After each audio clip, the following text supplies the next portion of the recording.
Cuando abrimos nosotros la palabra de Dios en la casa, en algún grupo de oración, cuando venimos al templo parroquial y se proclama la palabra de Dios, especialmente el Evangelio, ¿qué palabras quisiéramos oír en los labios de Jesús? Seguramente depende de la situación en la cual cada persona esté.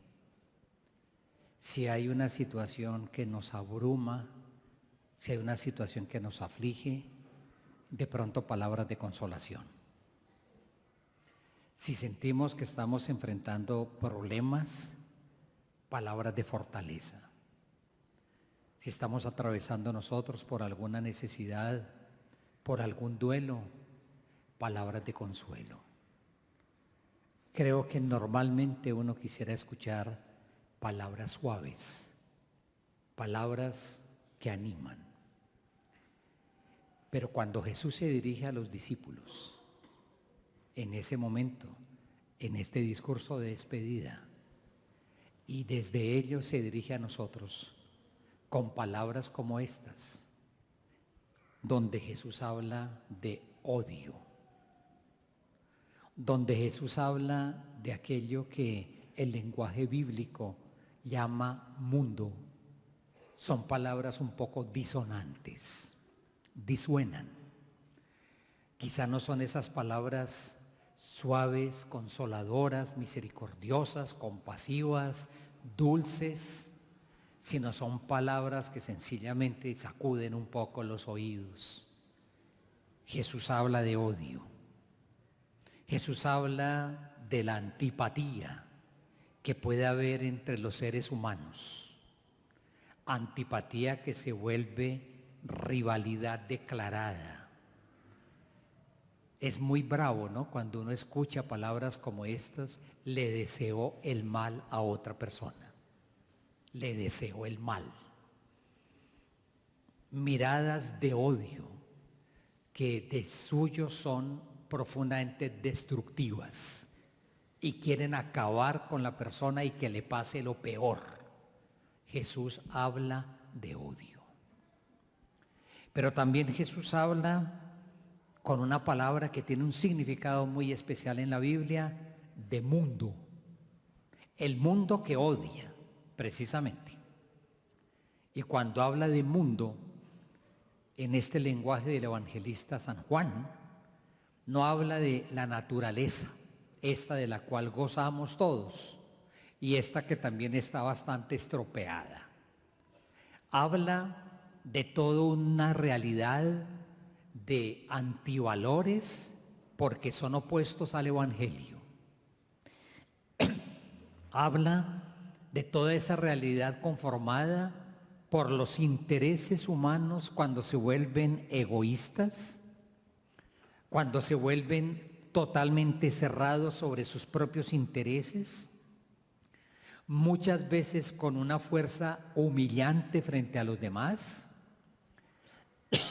muchas veces con una fuerza deshumanizante de todo lo que se opone al Evangelio, todo lo contrario al proyecto del Señor.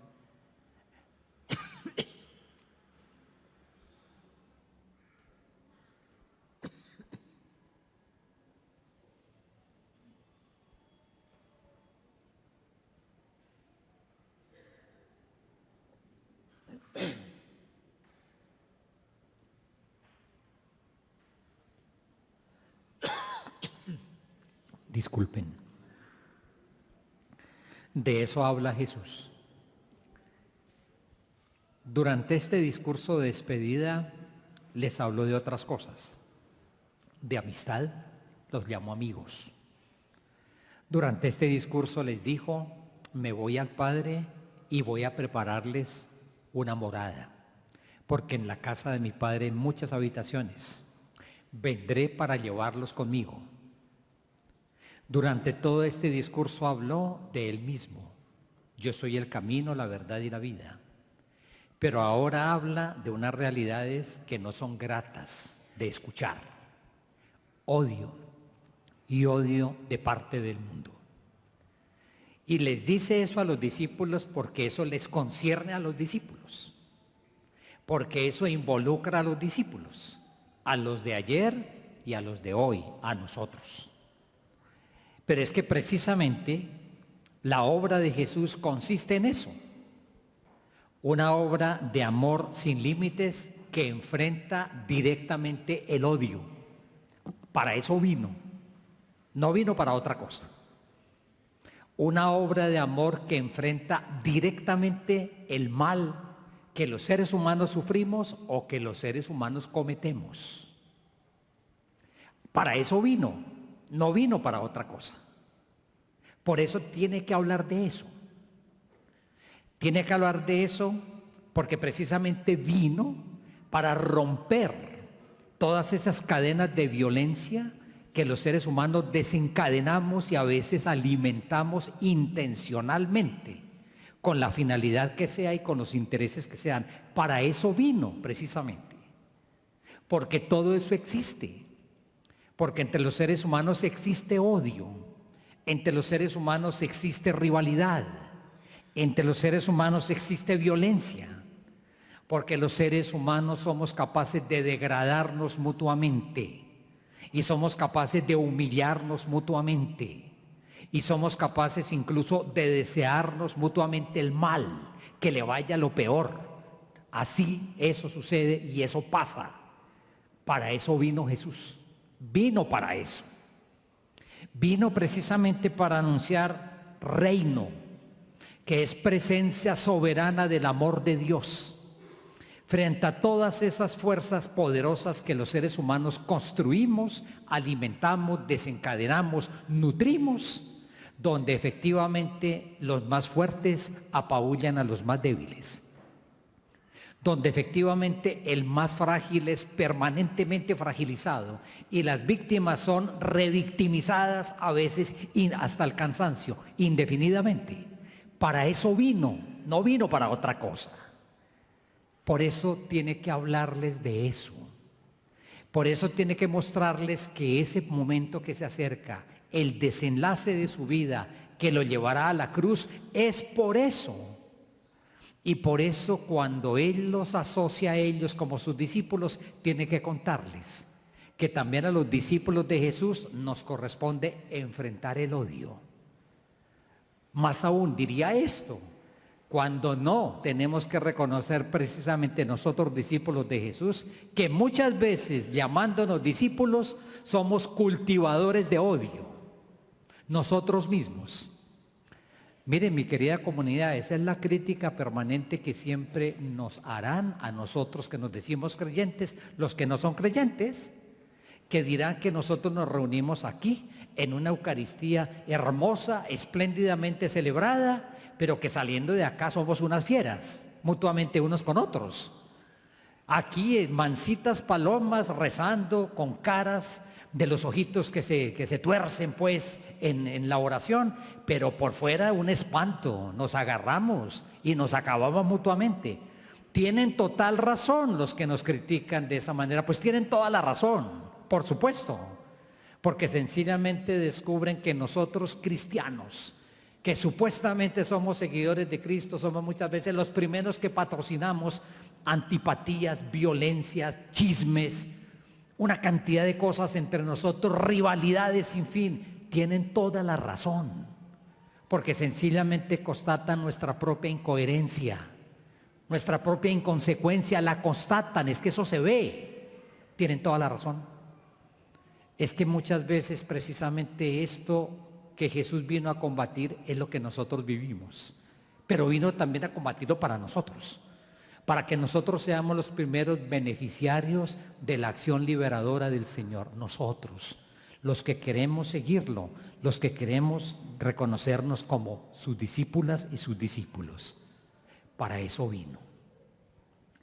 Una figura femenina, única, María, asociada completamente a esta obra de redención de Jesús, asociada completamente a esta obra con la cual Él vino a vencer el odio y vino precisamente a traer el reino de Dios.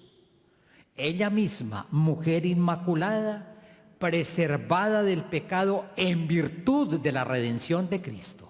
Es en virtud de la redención que su Hijo realiza, por lo cual ella fue preservada del pecado. Ella, la asunta al cielo, que participa en primera persona de la Pascua de Cristo en virtud de su victoria sobre la muerte. Participa en primer momento de la obra redentora del Señor. La figura de María no es marginal, es una figura en el centro de toda esta obra que Jesús realiza.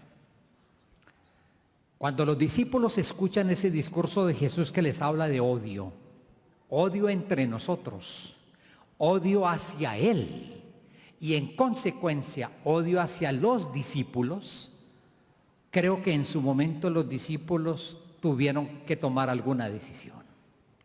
Porque cuando a uno le hablan en esos términos, hay varias alternativas.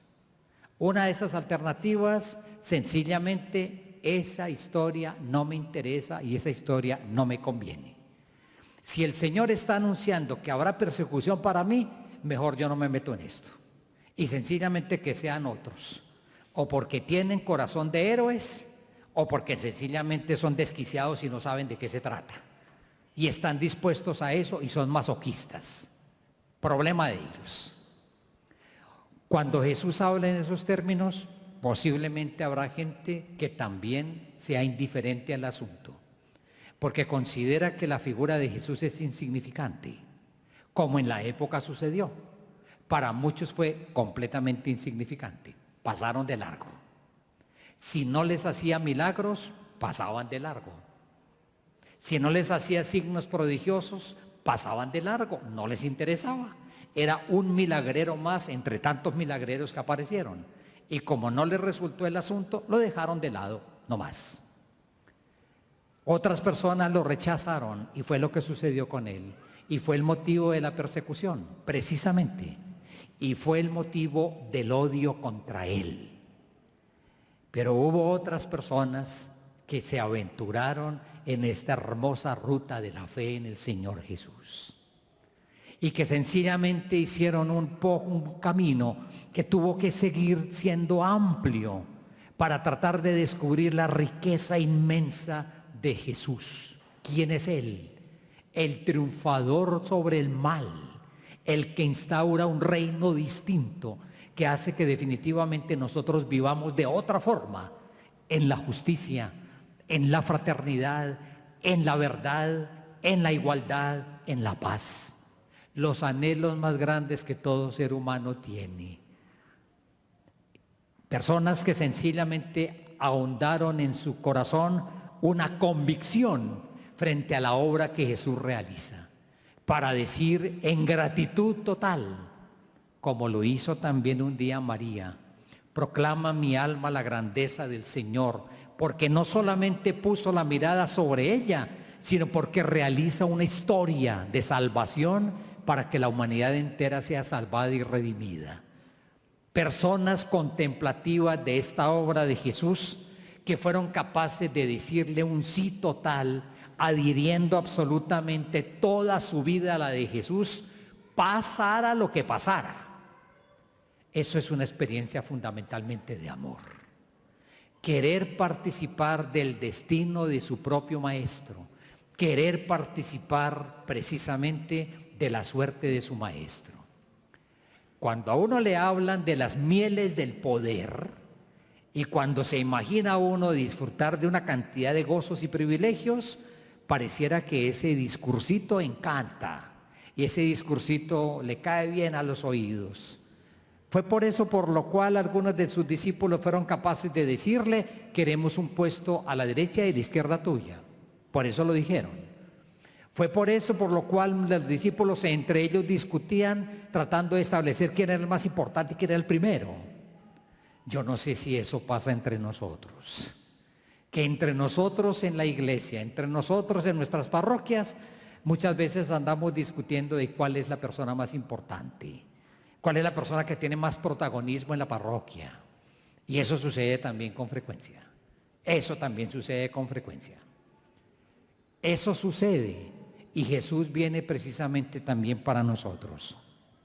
De nuevo, una figura femenina hermosa, María. Bienaventurada ella, miren ustedes en esa expresión tan hermosa de San Agustín. En estos días el Papa León, que es de la congregación de los agustinos, nos ha venido citando varias veces en sus palabras a San Agustín. Esa hermosísima y un poco osada expresión de San Agustín, que decía: María es bienaventurada antes que por concebir a su hijo en sus entrañas maternales, por concebirlo en su corazón por la fe. Esa es la primera bienaventuranza de María, concebirlo en su corazón por la fe, gracias a lo cual fue concebida en sus entrañas maternales físicamente. María, una figura femenina que se nos presenta a nosotros precisamente como aquella que adhiere absolutamente su vida al proyecto de Jesús. Y entonces el Señor, hablando de odio y hablando también de combate en el mundo, nos regala una serie de palabras que caracterizan la vida de los discípulos de ese momento y que quieren caracterizar la vida de nosotros como discípulas y discípulos de Jesús hoy. Y nos llama entonces personas elegidas. No me eligieron ustedes a mí, yo los elegí y destiné que ustedes den fruto abundante. Qué hermoso sentirnos nosotros desde esa bendición del Señor, personas elegidas por Él para algo, por favor. La elección del Señor no es un título honorífico. La elección del Señor no es un adorno.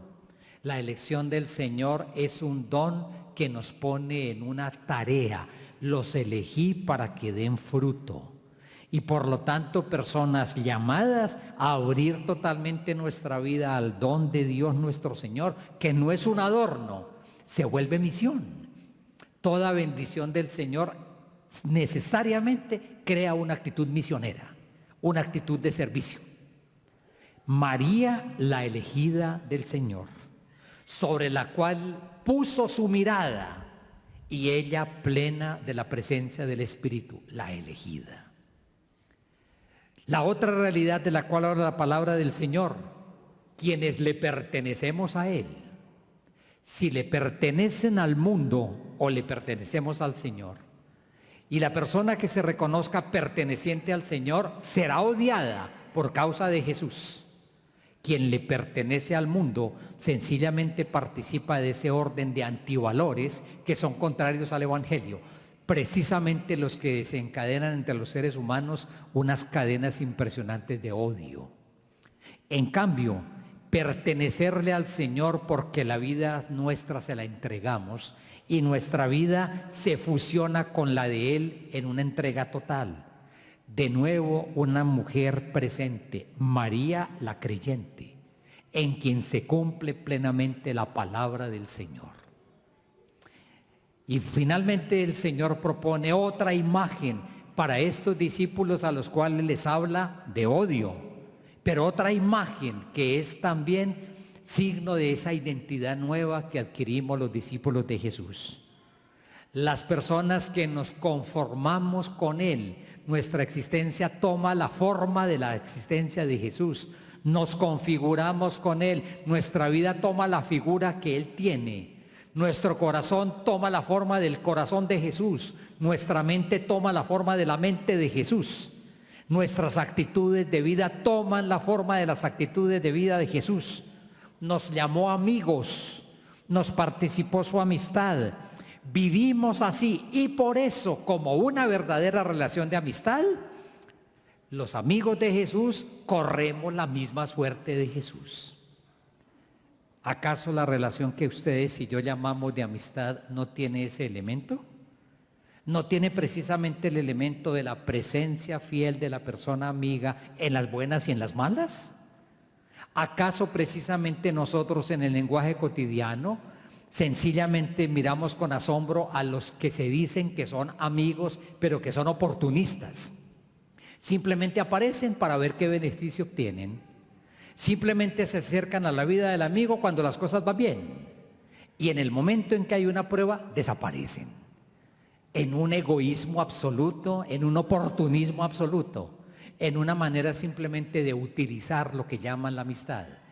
Pues eso que se constata en el orden de nuestras relaciones interpersonales, que llamamos de amistad, se vive también en la relación con el Señor. Como lo amamos con amor de amistad, de la misma manera que Él nos ama, estamos dispuestos a correr su misma suerte, porque Él la corrió por nosotros, porque precisamente fue capaz de llegar hasta el don de la propia vida y hasta coger sobre su humanidad herida el odio del mundo para liberarnos de semejantes realidades que destruyen la vida humana, empezando por nosotros mismos. Lo hizo por nosotros y nos involucra y quiere que nosotros seamos capaces de asumir su misma suerte.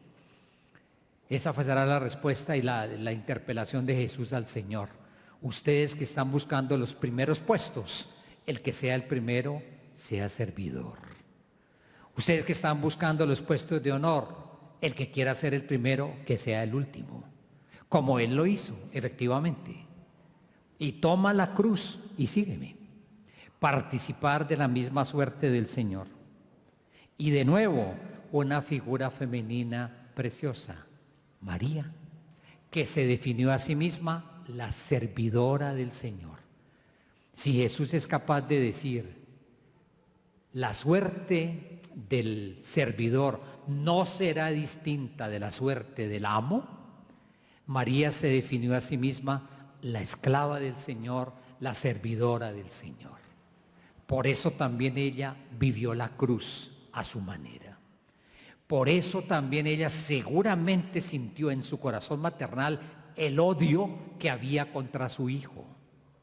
Por eso también ella acompañó a unos discípulos y discípulas que comenzaron a ser perseguidos, porque sabía que también sobre ellos se desencadenaba el odio del mundo.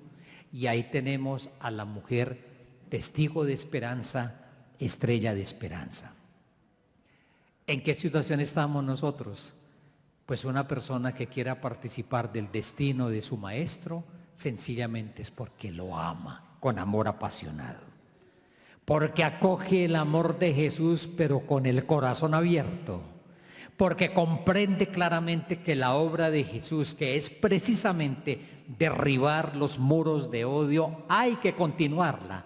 Y para eso Jesús convoca a la iglesia y nos convoca a nosotros. Para seguir siendo una comunidad instrumento de reconciliación. Miren, mi querida comunidad, si ustedes han seguido un poco las intervenciones del Papa León en estas semanas de su pontificado, viene hablando permanentemente de una paz desarmada. Viene hablando permanentemente de la iglesia como servidora de la reconciliación. De eso ha venido hablando el Papa León desde cuando inició su pontificado. Una iglesia, es decir, nuestra comunidad, servidora de la reconciliación, porque los muros de odio se siguen levantando, porque muchas rivalidades se siguen multiplicando, y así nos quiere el Señor Jesús. Y eso implica que al amigo lo acompañamos hasta el final. No es una fe oportunista. La fe cerca del Señor en la medida en que me vaya bien. Cerca del Señor solamente beneficiándome de sus bendiciones. Cerca de Él en cualquier circunstancia, para realizar nosotros también la misma misión suya, porque Él nos la participa y nuestra vocación la entendemos desde la de Él. Hoy confiamos nuestra celebración y nuestra vida a María Auxiliadora. Permítanme este comentario. Vaya uno a saber, cada quien en su corazón sabe qué auxilio está buscando de María Nuestra Señora. Por eso estamos acá. Y cada quien seguramente ha aceptado la invitación a venir a la Eucaristía con María Auxiliadora, en honor de María Auxiliadora, porque necesitamos los auxilios de María. Pero más allá de los auxilios que cada quien quiera en este momento suplicarle a ella, yo quisiera invitarlos precisamente a que pidamos el auxilio de María en todo esto que el Evangelio de hoy nos presenta. Es decir, que ella nos auxilie en el cuidado de la elección que el Señor nos ha hecho. Ella le pertenece totalmente al Señor, por lo tanto que nos ayude a cuidar nuestra pertenencia total al Señor. De la misma manera como ella es la amada, que ella nos ayude a nosotros en esa permanente experiencia para que ninguno de nosotros sea agente de odio ni realizador de odio, sino sea todo lo contrario, realizador de misericordia, y que nos auxilie en eso. Y que le imploremos a María, la elegida, que nos ayude a cuidar la elección que el Señor ha hecho de cada persona. Hay que cuidarla, hay que cuidar la fe, hay que cuidar la fe. Eso no es una cosa que uno posee de una vez para siempre, hay que cuidarla. Y la elección que hemos recibido hay que cuidarla. Y la bendición que uno pide hay que cuidarla. Nos la pasamos mucho tiempo pidiéndole al Señor gracias y gracias y bendiciones y bendiciones. ¿Y qué hacemos con todas ellas? Hay que cuidarlas. A María, la creyente, que dio un sí radical, hágase en mí según tu palabra, le pedimos hoy su auxilio para que nosotros también podamos cuidar el sí que un día le dimos al Señor. Y que ese sí sea total, que ese sí sea amorosamente comprometido. Uno puede sencillamente celebrar la fiesta de la Auxiliadora, por supuesto, es legítimo hacerlo, pidiéndole a ella la intervención, su socorro, su auxilio en tantas necesidades que todos tenemos.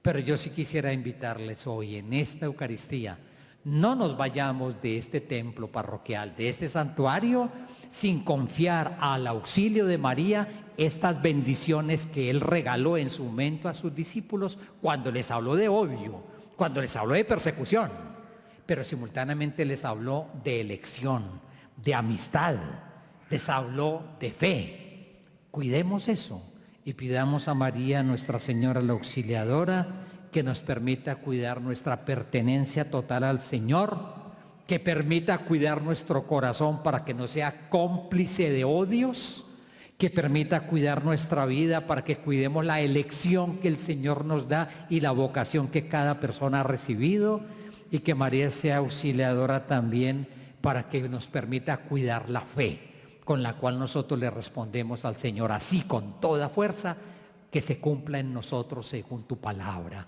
que se cumpla en mí según tu palabra. Que María venga en auxilio también ante estas propuestas que el Señor nos hace. Un momento en silencio les invito, como siempre, oremos personalmente. No le pidamos en este momento por las necesidades, lo haremos en su momento, o cada quien lo está haciendo desde cuando llegó a este templo. Abrámonos al auxilio de María, que nos acompaña en este combate de la fe por un mundo sin odio, por un mundo reconciliado, por una paz desarmada, por un mundo más justo, por una fe vivida con alegría, por una elección vocacional, la de cada quien, cuidada amorosamente. Oremos en silencio.